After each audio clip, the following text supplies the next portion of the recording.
Bonjour à tous, bonjour à toutes, bienvenue dans notre émission Amour pour ta vie. 10 minutes de vérité biblique pour marcher avec notre Dieu. Le mot de la semaine, c'est la bienveillance. Nous sommes en train de parler sur la bienveillance, qui est quasiment différent de la gentillesse. Éternel Dieu des armées, nous te confions notre deuxième jour et nous prions que ton esprit nous conduise. Nous prions, Père de gloire, que tu relèves encore dans nos cœurs et cet esprit s'installe et puisse être notre partage au biais de la puissance de ta parole. Au nom de Jésus, nous t'avons ainsi glorifié et nous disons Amen. Nous étions en train de parler de la bienveillance et de la gentillesse encore hier. J'aimerais dire que la gentillesse dit ceci à une personne. Je suis agréable avec toi parce que tu es agréable avec moi. Et la bienveillance, lui,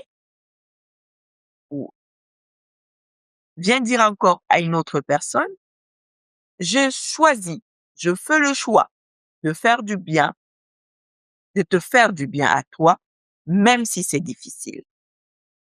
Alors, quelles sont nos intentions? C'est une question que je te laisse cette réflexion. Quelles sont véritablement les intentions que tu as ou que j'ai envers les autres? C'est la gentillesse que je décrète par émotion quand je parle, quand je réagis ou quand je pense? Est-ce que je le fais? Certainement parce que je veux faire, être bon ou être bonne, exprimer ma bonté au travers de la personne, ou c'est simplement parce que je sais que cette personne me fait du bien. Alors, moi aussi, je dois lui faire du bien. La bienveillance ne réagit pas par émotion. La bienveillance marche par le cœur, marche par l'expression du cœur, marche par ce que mon cœur dit que je dois faire. Qu'est-ce que ton cœur dit de faire? Déjà, notre cœur nous amène toujours à faire du bien. Ton cœur ne t'enverra pas à faire du mal à une autre personne. Ton cœur ne te poussera pas à pouvoir faire du mal si ce n'est que du bien à la personne, malgré ce que la personne peut te faire, malgré ce que la personne peut aussi te dire. Alors, je vous lance un défi, un petit défi dans la journée, dans notre deuxième jour aujourd'hui. Choisis une personne qui n'est pas une personne que tu partages des affinités, que tu partages de belles choses, de bonnes choses avec. Une personne au hasard. Et faites intentionnellement des choses bien à cette personne. Surtout, pas par obligation. Ne fais pas pour que les gens, que tu te sentes obligé de le faire. Mais fais-le avec bon cœur.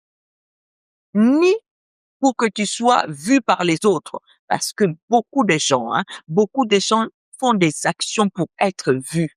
Oui, tu n'as pas vu lorsqu'elle avait pas. C'est moi qui ai donné. Lorsqu'elle pouvait pas, c'est moi qui l'ai aidée. Lorsqu'elle était dans cette situation, c'est moi. Ça, ce n'est pas la bienveillance.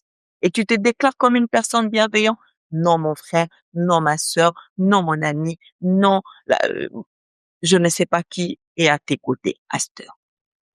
Ce n'est pas la bienveillance. La bienveillance ne fait pas de choses pour être vue, mais simplement par bienveillance. Par bienveillance. Et c'est le défi que je te lance aujourd'hui.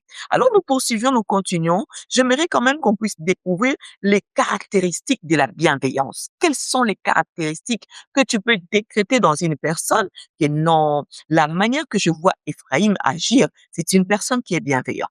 Ce n'est pas un hasard. Il y a des signes. Il y a des signes que tu peux détecter dans la façon que la personne agit, dans la façon que la personne se manifeste. C'est là où tu peux trouver que cette personne est bienveillante. On les reconnaît. Je t'assure que tu peux reconnaître une personne bienveillante. Lisons un petit peu. Nous sommes dans les livres de Colossiens chapitre 3 au verset 12. Il est écrit, revêtez-vous de compassion, de bonté, d'humilité, de douceur et de patience. Waouh! Revêtez-vous compassion, bonté, humilité, douceur et patience. La bienveillance, il faut savoir que ce n'est pas une idée abstraite, hein, ce n'est pas abstraite. Elle se voit, elle s'entend et elle sévit. C'est pourquoi j'ai dit qu'il y a des caractéristiques, il y a des signes que tu peux d'emblée identifier que non, cette personne est bienveillante. J'ai parlé avec une personne, je lui ai dit, on était en échange. Je lui ai demandé, il attendait confirmation de ma réponse. Je lui ai dit qu'il faut être patient. Il m'a dit, ta réponse, c'est qu'être patient, oui. Une personne qui est patient avec toi, c'est une personne qui est bienveillante auprès de ta personne. C'est une personne qui te prend en considération. C'est une personne qui cherche à analyser, à étudier avant de te donner une bonne réponse. Donc, une des caractéristiques de la bienveillance, c'est la patience. C'est la patience. Quand tu vois une personne qui n'est pas patient, qui est toujours brute, qui a toujours réponse à tout, qui est sans filtre, non, c'est une personne qui n'est pas bienveillante. Parce que quand tu agis sans filtre là, les sans filtres souvent va toujours vexer l'autre. Ah, moi j'ai pas de filtre. Quand je parle, c'est comme ça. Je suis brute. Je dis ce que je pense. Non, ce n'est pas quelque chose de bienveillant. Ce n'est pas quelque chose de bien, parce que les sans filtres aussi blessent, les sans filtres aussi vexent, les sans filtres aussi créent des situations compliquées, les sans filtres aussi partagent, divisent. Parce que tu n'as pas eu le temps de pouvoir réfléchir un peu, monte un peu dans ton cerveau quelques secondes. Est-ce que ce que je vais sortir, c'est un propos qui peut aider cette personne? Les sans filtres aujourd'hui ont rendu même d'autres personnes complexées parce que ce que tu as dit. Non, moi je te dis, moi j'arrive pas à cacher, j'ai dit des choses comme ça. Oui, oui, oui. Il y a dire et dire, hein. Il y a dire et dire. C'est pourquoi il faut user de la patience. Il faut user de la patience. La, la, la bienveillance se manifeste vraiment par l'effet d'être patient. Une personne bienveillante ne réagit pas immédiatement. Ne réagit pas immédiatement. Une personne bienveillante prend le temps. C'est pourquoi je dis que la patience même, je la mets parmi cette caractéristique, la première des caractéristiques dans la bienveillance, c'est la patience. Parce que tu prends le temps. Tu prends le temps. Je peux tomber dans la colère. Je peux voir que ce que tu m'as fait n'est pas bien. Mais j'attends, j'analyse, je rentre d'abord, je scanne d'abord ce que je dois dire et après je le sors. Ça sortira pas de la même façon si directement je, je te réponds tout de suite.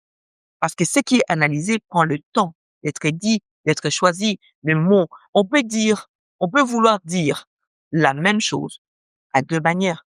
Une manière, ça pourra apaiser, mais une autre manière, ça peut aussi monter le feu. Tout dépend de la manière dont tu analyses, de la manière dont tu le fais. Deuxième caractéristique, nous avons la compassion. Waouh, nous avons la compassion. C'est la capacité de ressentir ce que l'autre traverse. Quand on appelle que je compatis avec toi, je compatis dans ta situation. Bien-aimé, de nos jours, la compassion n'est pas au rendez-vous dans les relations. Et ça sent dans les relations amicales, dans les relations familiales, dans les relations maritales. La compassion n'est pas au rendez-vous de nos relations. Gloire à Jésus. Je pense que je continuerai à développer les caractéristiques demain.